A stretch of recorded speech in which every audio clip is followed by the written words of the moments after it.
Bismillahirrahmanirrahim. Ini yang mana? Ini Innallaha la yanzuru ila ajsamikum wala ila suwarikum walakin yanzuru ila qulubikum wa a'malikum. Sungguh Allah tidak melihat fisikmu, penampilan, tidak melihat rupamu, ganteng tak ayu, akan tetapi yang Allah lihat adalah hatimu dan amal perbuatanmu. Titik penilaian Allah itu bukan baju, bukan wajah, bukan fisik, bukan penampilan, tapi nawaitunya hati. Dulu itu pernah ada sahabat itu yang penampilannya enggak baik. Nabi bertanya, ya apa menurut zaman orang ini? Karena dohirnya enggak baik. Sahabat itu secara umum jawab, wis itu calon neraka. Ternyata diam-diam orang itu orang baik. Yang Nabi kalau Nabi ngerti penilaiannya ya. Jadi di balik penampilan yang enggak baik itu ternyata hatinya sangat mulia. Hatinya sangat mulia. Misalnya ada jamaah maghrib, bisa jadi dari sekian banyak orang itu ada satu yang onok komat malah melayu, gak ikut jamaah. Ternyata apa? Ternyata dia pas mau sholat melihat ada anak yatim nopo anak kecil nopo ngoten, terus tiba butuh pertolongan. Nah, dia mending mendahulukan nolong anak ini sampai benar-benar terobati dan beres, meskipun dengan cara itu akhirnya gak sido jamaah. Nah, wong liya sing lara ati, sing dengki, iri, apa meneh mungsuhan saingan karo iku, mesti nyebar opini yang tidak baik. Apa munafik iki? Ki lho dalile, ana koman ana azan malah mlayu teko masjid munafik ya. Kan orang itu bisa begitu, di framing, tidak tahu permasalahan yang sebenarnya. Nah, makanya Nabi tegas mengatakan yang dinilai hatinya. Sekarang ini nyuwun sewu, ada masyarakat awam X65 XPKI. Nah, kiai atau ustadz ini enggak peduli mereka wong abangan, wong XPKI, yang dia tahu bahwa membimbing mereka wajib, mendakwai mereka wajib, mentaklim mereka sampai sholatnya benar itu wajib. Maka saat yang lain ngelok-ngelok nih PKI, ada satu dua ustadz yang ngemong mereka, yang melarat disantuni, yang gak iso bayar SPP dicarikan beasiswa, satu persatu diajari ngaji, dirangkul, diemong. Nah, ini bagi orang yang gak seneng ngemong, membimbing, membina orang abangan ini, bisa-bisa diopinikan itu rangkulan karo PKI itu. Yang terjadi sejatinya ngemong wong abangan ben iso dadi Islami apik, tapi wong sing gak seneng ngarani nuduh itu rangkulan karo komunis. Nah, kan sarepotan gitu. Apa yang dinilai hatinya? Soal penanganan pasca rekonsiliasi itu mestinya semua orang merujuk kepada yang dicontohkan Rasul ketika pasca Fathu Makkah. betapa kejam, dolim, sadis dan jahatnya orang-orang kafir Quraisy terhadap kanjeng Nabi, memerangi perang Badar, perang Uhud, perang Hunain, perang Hudaybiyah, macam-macam wis. Tapi begitu terjadi rekonsiliasi, damai lewat Fathu Makkah kepada mantan-mantan musuh, termasuk gembonge kafir Quraisy ketika itu Abu Sufyan, yang mana kelompok Abu Sufyan itu dan teman-temannya dulu pernah ngesoi teletong unta ketika Nabi itu sholat. Begitu rekonsiliasi, Nabi pengumuman, wis plemben yo plemben, roti yo roti, biyen yo biyen, saiki saiki. Abu Sufyan dedongkote wong kafir biyen, sampean tak jamin aman, enggak kate tak apa-apano. Nah kalau dedengkotnya dijamin aman, kerucuk-kerucuknya jelas aman. Terus Nabi membuat pengumuman, siapa yang berlindung masuk rumahnya Abu Sufyan aman, siapa yang berlindung masuk Mekah aman. Padahal kalau Nabi pakai sistem balas dendam, entai dibelai mate kabeh. Ternyata itu langkah tepat bagi Islam. Saking terkesimanya, apa terkesimanya? Takjub, cek api akhlake Kanjeng Nabi Muhammad. Biyen tak kepui, tak apa-apa no. Saat kami kondisi terpepet terus damai kok enggak balas dendam, malah kami dihormati, dijamin aman. Akhirnya Abu Sufyan pun masuk Islam, menjadi mu'alaf. Dan ketika ada mungkin miliaran harta datang kepada Nabi, itu orang-orang kafir Mekah yang dulu kafir tapi sudah masuk Islam, tas masuk Islam, ikut tambah dibagai wakeh. Seweneng wong-wong mlebu Islam. Ci api Islam, ci api Kanjeng Nabi. Aku mbiyen mungsuhe, saiki koyok ngene. Mirip-mirip Habib Lutfi memperlakukan sebayu. Nah, ngoten niku lho. Itu lho Mas, ngemongi ngono kuwi. Tapi ngono iki lek wong ra seneng piye Muhammad rangkulan karo kafir Quraisy. Kan ngono. Paham mboten? Nah, sekarang yang sering terjadi ngoten niku. Yang dilakukan kiai di masyarakat ngemong, wong kampung dijak genduren, wong kampung dijak tahlilan, suwe-suwe gelem neng langgar, suwe-suwe gelem Jumatan, suwe-suwe daftar umroh, haji, kan ngono yang dilakukan kiai-kiai. Tapi bagi yang enggak seneng dengan kiai itu, di framing kiai itu bolone PKI, komunis, lah niku. Allah ngerti kok, yang dinilai napa? Hatinya. Enggak melihat dohirnya, enggak melihat penampilannya, yang dinilai hatinya. Allahumma sholli ala sayyidina Muhammad. Terus nggatekne wong ya ora sida dakwah, Mas. Aku pengen dakwahi wong abangan, dakwahi kelompok preman, tapi kok lek dituduh bolone preman bilang akhirnya wedi, enggak sida dakwah, enggak sida membina.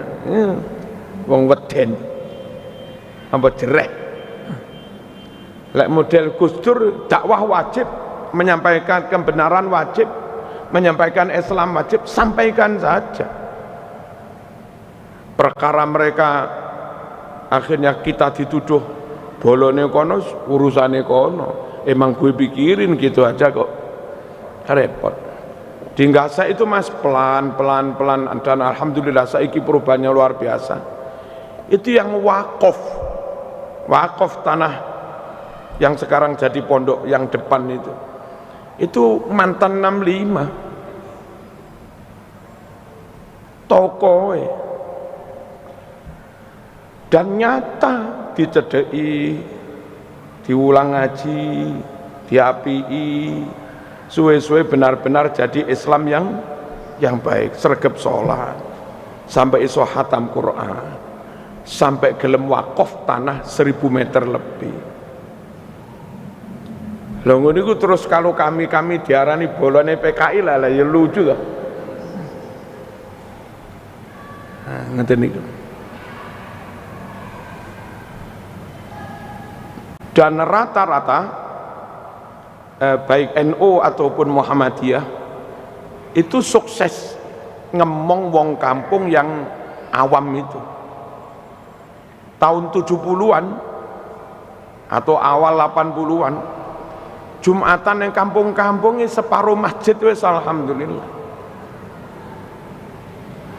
Hari ini sak kampung kadang masjidnya loro.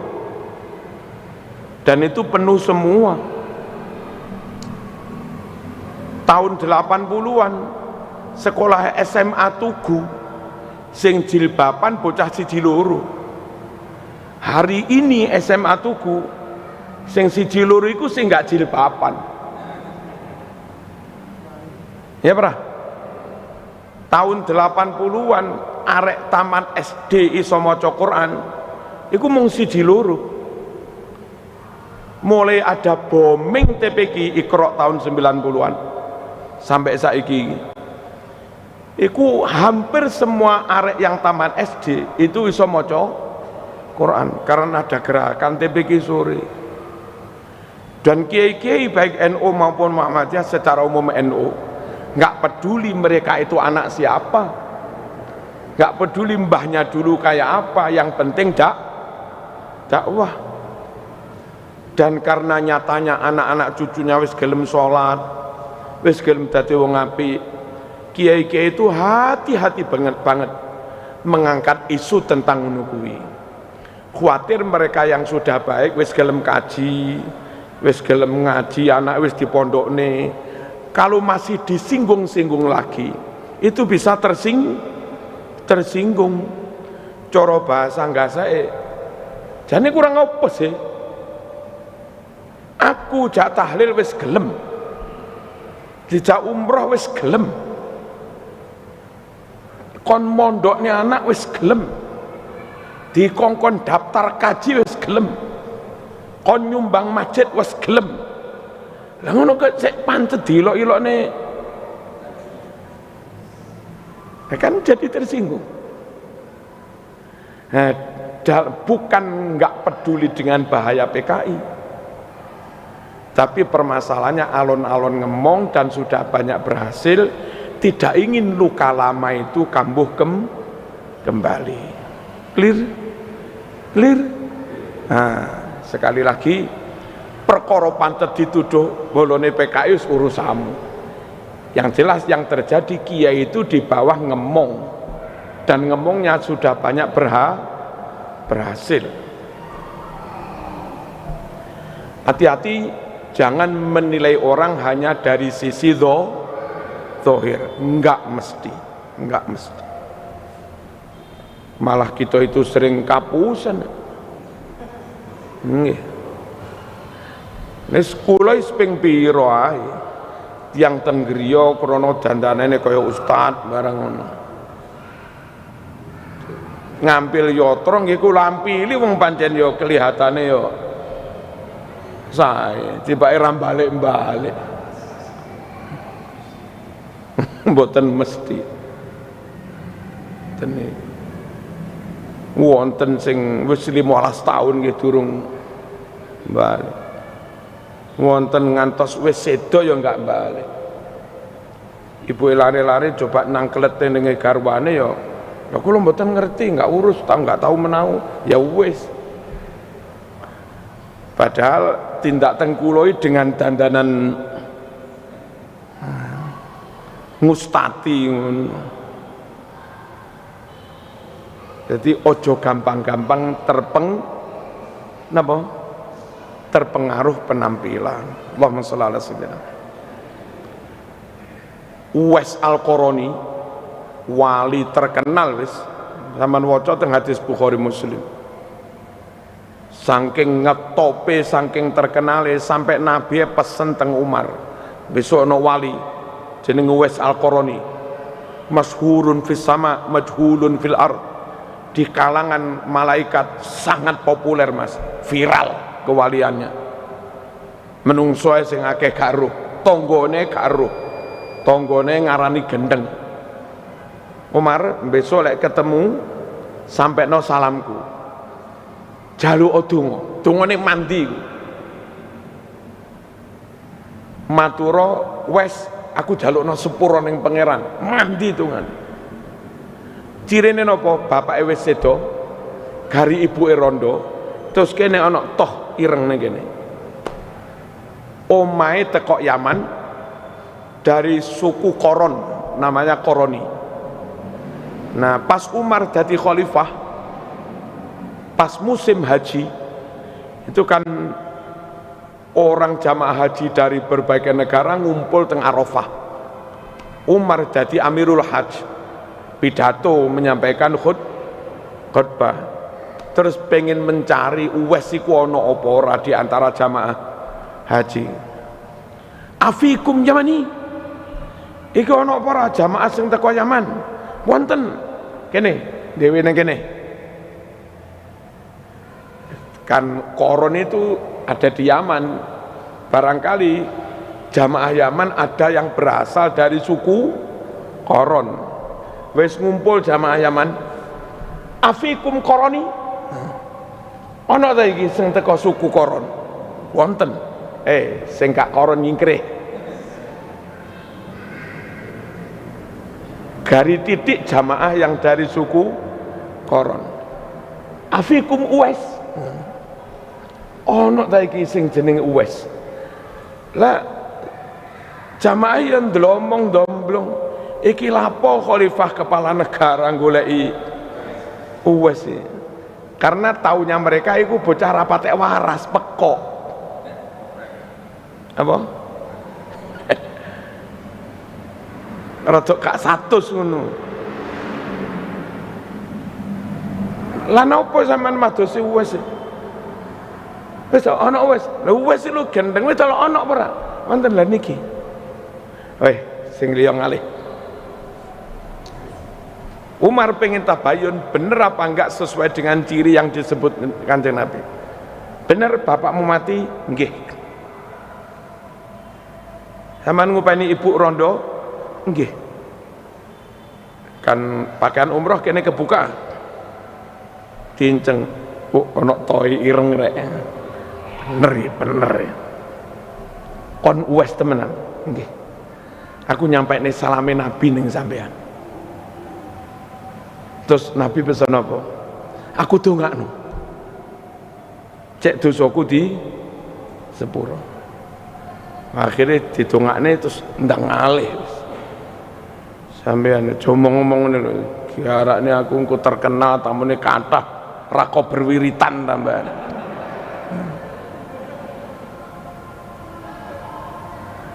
Wali temenan Mas, konangan 1-2 orang ndang ngalih. Lek dhewek malah papan plakat nama, di sini ada wali. Kayak status.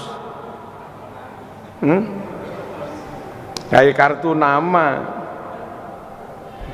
Niki wali tenanan khawatir keapiane diketahui menungso, mengurangi keikhlasan, tambah dia bersembunyi. Wali tenan iku wong dohir ngarani gendeng tibake wali. Nah, Gusti Allah gak nyawang rupamu tapi nyawang atimu. Muga-muga kula panjenengan saged nata ati ya. Meskipun dohire wis ngene-ngene. Wong iso-iso kita yang jamaah di bawah cara dadi pengurus ya mung pengurus langgar. Jadi kiai gede ya orang mung dadi guru TPG. Jadi pengurus NU jangankan cabang, ranting wis wakil sekretaris nomor 15. Nek secara zahir kadang kita ngoten niku. Tapi krana tuluse iso-iso mlebune swarga ndisiki sing pengurus PBNU. Karena soal napa? Soal hati. Dan semua harus tahu sing diakoni dadi santrine Mbah Hasyim sak deke bojone anak putune didongakne husnul khotimah itu orang sing ngurusi NU. Tidak mesti harus jadi pengurus. Anakmu beres ngajine, anakmu beres salate, nyambut gawe ini beres halal harame, langgar mau rawat, listrik langgar mau bayari, banyune langgar mau bayari. Iku jenenge ngurusi NU, senajan enggak dadi pengurus. Yo kuwi sing santrine Mbah Hasyim Asy'ari. Didata guru-guru TPK ning kampung ono cah pira TPK langgar kono-kono. Total gurune ana wong 15. Golekne dana ngalon ngidul sak oleh-olehe guru TPK benulan oleh 500-an. Karena itu akhirnya mereka pun lestari istiqomah mulang. Enggak bolak-balik libur ae, boleh oleh didik-didik lah 500. Dan dengan begitu anak sak kampung podo iso salat, podo iso maca Quran. Ngene iku lho jenenge apa mong? Ngurusi NU. Ora kok bangga dadi pengurus oleh SK. SK-ne lek perlu tempelne bathuk ngene. Petiti engko lek besanan kok sebuten awi Suriah NU. Mung tinggi wah-wahan. Mas, bukan itu sing ditungakne Mbah Hasyim, bukan itu sing diakoni dadi santrine Mbah Hasyim. Monggo dadi pengurus asal ngurusi tenanan. Ora dadi pengurus enggak apa-apa, syukur ngurusi. Niku intine napa niki? Intine ati, intine mana. Wassalamualaikum warahmatullahi wabarakatuh.